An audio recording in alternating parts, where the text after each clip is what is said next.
Diseño de la información.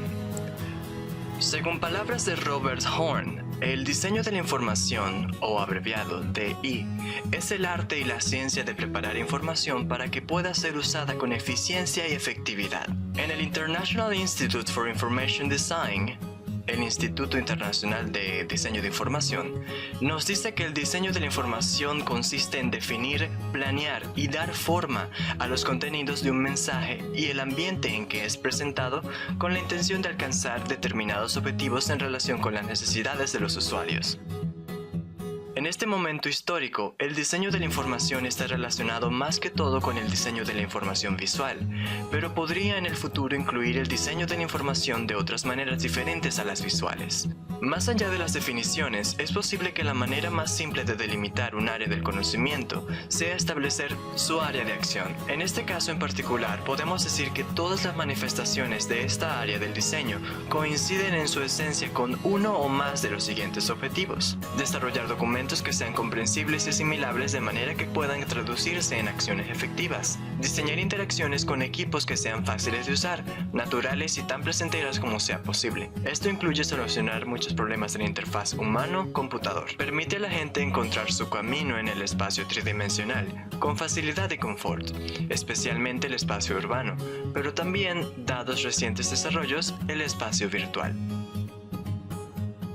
Los elementos de diseño que cumplen estos propósitos comunicacionales varían desde medios impresos, tridimensionales o electrónicos, pasivos o interactivos. Manejo de las fuentes. Una fuente de información puede ser un hecho o una persona, también una entidad desde donde se origina directamente la información acerca de un hecho determinado de interés general. Es el centro de donde resultan las noticias, entrevistas, reportajes y crónicas. El periodista tiene una relación directa y constante con ellas para que le suministre la información necesaria para elaborar su trabajo. Algunos ejemplos de fuentes de información pueden ser los hechos en sí mismos, las personas que hacen parte directa de un acontecimiento o que son testigos del mismo, las entidades cívicas o comunitarias, las entidades gubernamentales y no gubernamentales como la Iglesia, ya sea católica, protestante, menonita, entre otras. Las mismas agencias de prensa como EFE de España, Reuters de Inglaterra, AP de Estados Unidos, AFP de Francia, entre otras, son fuentes de información. Existen diferentes clases como, por ejemplo, las fuentes directas. Son aquellas que están directamente involucradas con un hecho inmediato, en el momento en que sucedieron los acontecimientos. Estas se subdividen en fuentes de primer orden como los hechos, protagonistas, damnificados y testigos oculares. Las fuentes de segundo orden son las autoridades que, en un momento dado, son cercanas al hecho, afectados, indirectos y expertos en la materia. Por ejemplo, en un terremoto, las fuentes de primer orden son el hecho en sí y el lugar de los acontecimientos, los ciudadanos protagonistas donde ocurrió el epicentro, los damnificados de este desastre natural. Las fuentes de segundo orden serían la defensa civil, el gobierno central, el Centro de Sismología Nacional y geólogos expertos en fallas tectónicas. Las fuentes directas son las que precisan la información y a las que siempre un periodista deberá acudir para ratificar la información. Se aconseja que se dialogue con varias fuentes a la vez para tener una mayor aproximación a la verdad y así ser más exactos y objetivos en la presentación de los hechos. Existen también las fuentes indirectas, que son las que en un momento dado pueden ayudar a encontrar sucesos directos porque son de tercer y cuarto orden. Pueden dar pistas sobre acontecimientos, pero el periodista deberá estar atento para confirmar las versiones, pues no son protagonistas directos de los acontecimientos. Estas fuentes de tercer y cuarto orden son relatos del relato o relatos que se escuchan con base en rumores. De ahí radica la importancia de actuar con mucho sigilo la información que llega a las manos del periodista. En el tratamiento de las fuentes de información se deben tener en cuenta algunos consejos prácticos a la hora de publicar la información. El periodista se basa en los acontecimientos que llegan a su conocimiento, y allí es donde entra a funcionar el sigilo profesional en la confirmación de los mismos. Algunas de las características de las fuentes de información son que dentro de toda información siempre se debe identificar las fuentes, salvo excepciones que se explicarán más adelante. Se debe encontrar a la persona que corrobore esa información sin que tenga temor a que la mencionen. Aquí se clasifican las fuentes judiciales, sindicales y políticas. No debe haber excusa para escribir una noticia con solo una fuente de información, a no ser que sea un testimonio. Pero el inufuentismo no es el velero, porque siempre se deben ver las dos caras de la moneda, los pros y los contras de los sucesos y dos personajes en cuestión, sin llegar a omitir una opinión directa del periodista, porque se perjudicaría la objetividad.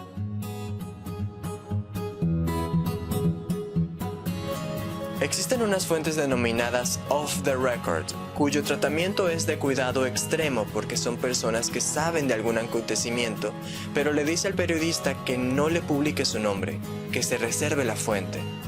El ejemplo más claro de este tipo de fuentes es el caso de Watergate, cuando cayó Richard Nixon.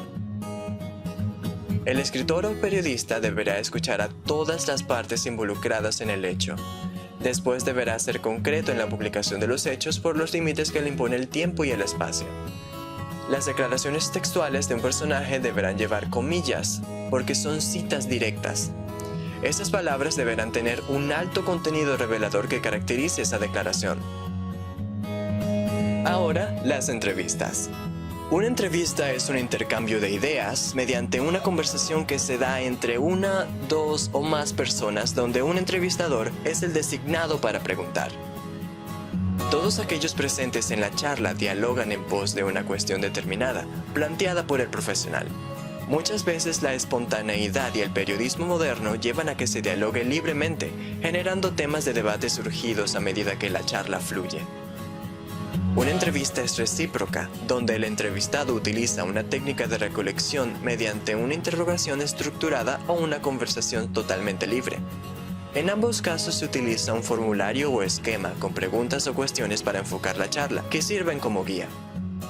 Es por esto que siempre encontraremos dos roles claros, el del entrevistador y el del entrevistado, o se le puede llamar también receptor. El entrevistador es quien cumple la función de dirigir la entrevista mediante la dominación del diálogo con el entrevistado y el tema a tratar haciendo preguntas, y a su vez cerrando la entrevista. Hay muchísimos tipos de entrevistas, pero para hacer mención de algunos de ellos tenemos la entrevista estructurada.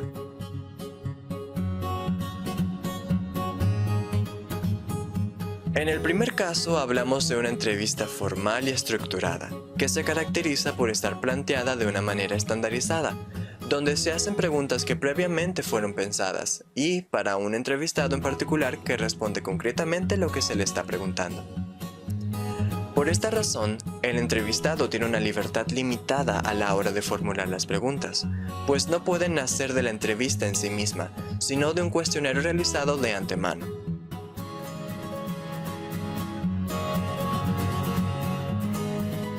De todas formas, esta metodología tiene beneficios, así como también algunas desventajas que serán detalladas a continuación.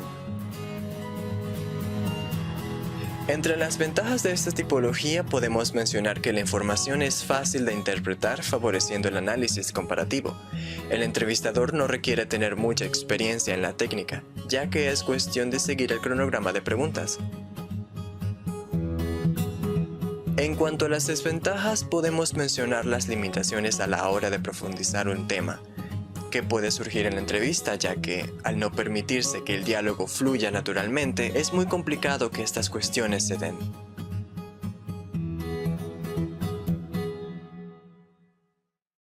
Ahora está la entrevista no estructurada y libre. En el segundo caso, hacemos mención a una entrevista no estructurada, que es la clara oposición de una entrevista estructurada, por diferentes motivos. Es flexible y abierta, ya que, por más de que haya un objetivo de investigación, que es lo que rige a las preguntas, no se espera que sus respuestas se vean compuestas de un contenido ordenado y con cierta profundidad. Si hablamos del rol que le toca al entrevistador, afirmamos que él es el encargado de elaborar preguntas, pero, a diferencia de la entrevista formal, no debe seguir un cronograma de orden sobre la forma de llevar las preguntas y la formulación de las mismas. Este tipo de entrevistas tiene muchísimas ventajas, como por ejemplo, al ser adaptable y libre, se logra la generación de un clima ameno que habilita la profundización sobre los temas de interés. De todas formas, no todas son ventajas, ya que al requerirse de mayor tiempo, porque los temas suelen expandirse, es más costosa de realizar por el tiempo empleado por parte del entrevistador. Asimismo, el entrevistador requiere ser una persona con una gran técnica e informada en el tema a tratar para poder tener argumentos y opiniones, profundizar en el tema y dialogar.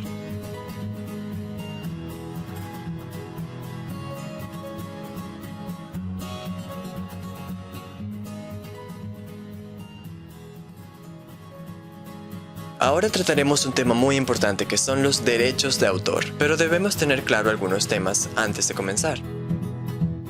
¿Qué es un autor? El autor es el titular del derecho de autor desde el mismo momento de la creación de un recurso web, ya sea un artículo, animación o sonido, entre muchas otras cosas. Es el simple hecho de su creación, elaboración o composición el que nos confiere la propiedad intelectual sobre el recurso. Esto significa que no es obligatoria ni necesaria la inscripción en ningún tipo de registro ni oficina para disfrutar de este derecho sobre nuestras creaciones. Sin embargo, existen ciertas formalidades que, si bien no son obligatorias, pueden ayudarnos frente a usos ilícitos de nuestros recursos. Otro mecanismo que nos puede ayudar en la protección de nuestros recursos es su inscripción en el registro de propiedad intelectual. Sin embargo, este conlleva varios problemas. No es un servicio gratuito y solo existe a nivel nacional, ya que la OMPI no proporciona ningún tipo de registro internacional de derecho de autor. Ahora, ¿qué es un recurso web? Para que el recurso web que hemos creado sea susceptible de protección intelectual, este recurso debe ser original, que no debemos confundir con novedoso. Por originalidad se entiende a la forma de representar una idea, no la originalidad de la idea en sí misma. El derecho de autor no protege las ideas.